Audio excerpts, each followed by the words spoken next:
햇살이 부서지는 오후 거실 소파에 앉아 창밖을 바라본다. 벚꽃이 흐드러지게 핀 풍경이 눈에 들어온다. 올해도 어김없이 봄은 왔지만 내 마음속에는 여전히 찬바람이 분다.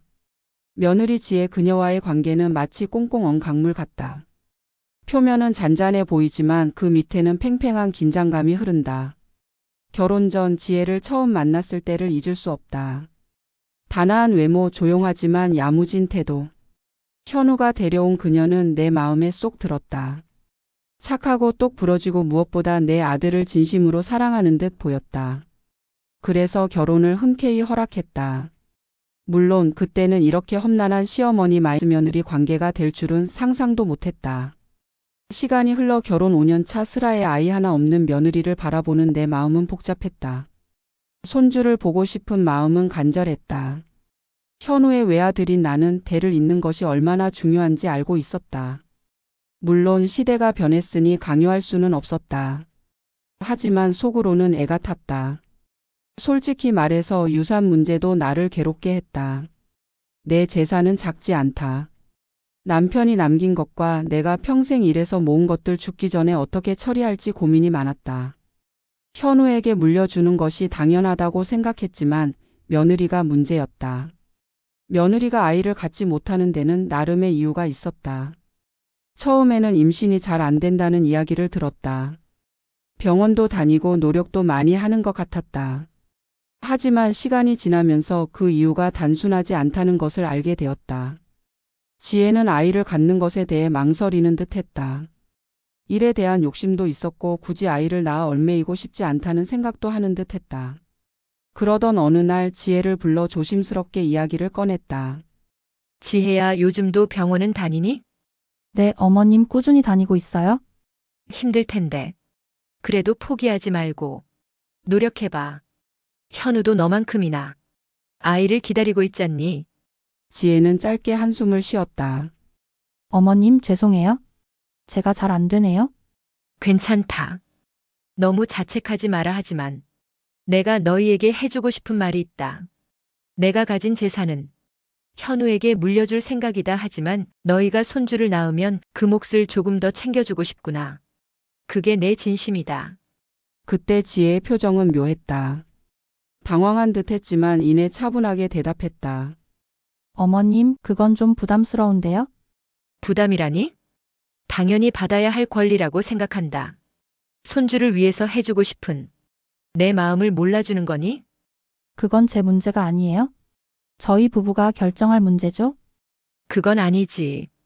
내 재산은 내 마음대로 할 수 있는 거다. 손주를 낳아주면 그만큼 더 챙겨주겠다는 건데. 뭐가 문제니? 그녀의 차분한 태도에 나는 적잖이 실망했다. 손주를 바라는 내 마음을 전혀 이해하지 못하는 것 같았다. 그날 이후 우리는 어색한 침묵 속에 갇혔다. 며칠 뒤 현우가 나를 찾아왔다. 엄마 지혜한테 그런 이야기를 하셨어요? 그래, 왜? 지혜가 많이 속상해해요. 저희는 아직 아이를 가질 계획이 없거든요.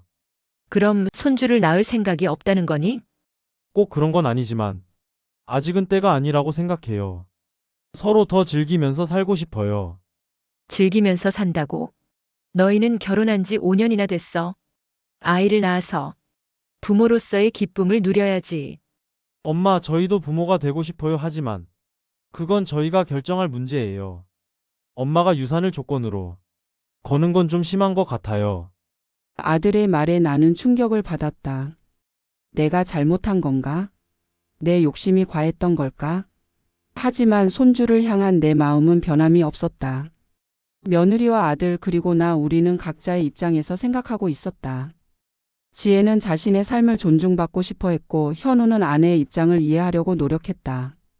나는 손주를 보고 싶은 간절한 마음과 대를 잇는 것에 대한 중요성을 강조했다. 우리는 서로의 입장을 이해하지 못하고 갈등의 골은 점점 깊어졌다. 솔직히 유산 문제는 내 마음속 깊은 곳에 자리 잡고 있는 불안감을 건드렸다.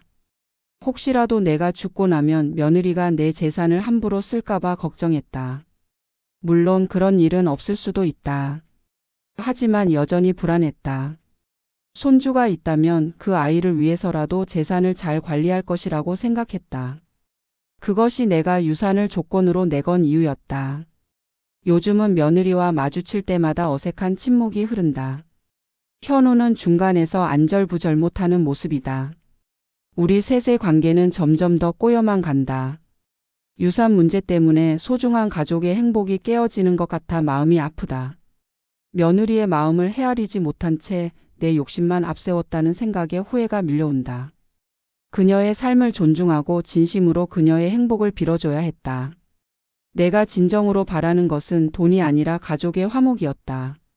이제 와서 후회해봤자 소용없다는 것을 안다. 하지만 늦지 않았을 수도 있다. 다시 한번 지혜와 진솔한 대화를 나눠야 한다.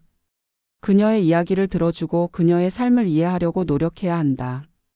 그리고 진심으로 그녀의 행복을 빌어줘야 한다. 유산의 조건은 이제 중요하지 않다.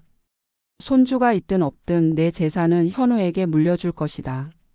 그것이 나의 아들이니까. 그리고 며느리 지혜 그녀가 행복하게 살아가는 모습을 지켜보는 것이 내가 진정으로 바라는 것이다. 이제는 며느리의 마음을 열고 그녀와 진정한 가족이 되기 위해 노력해야 한다. 그것이 내가 앞으로 해야 할 일이다.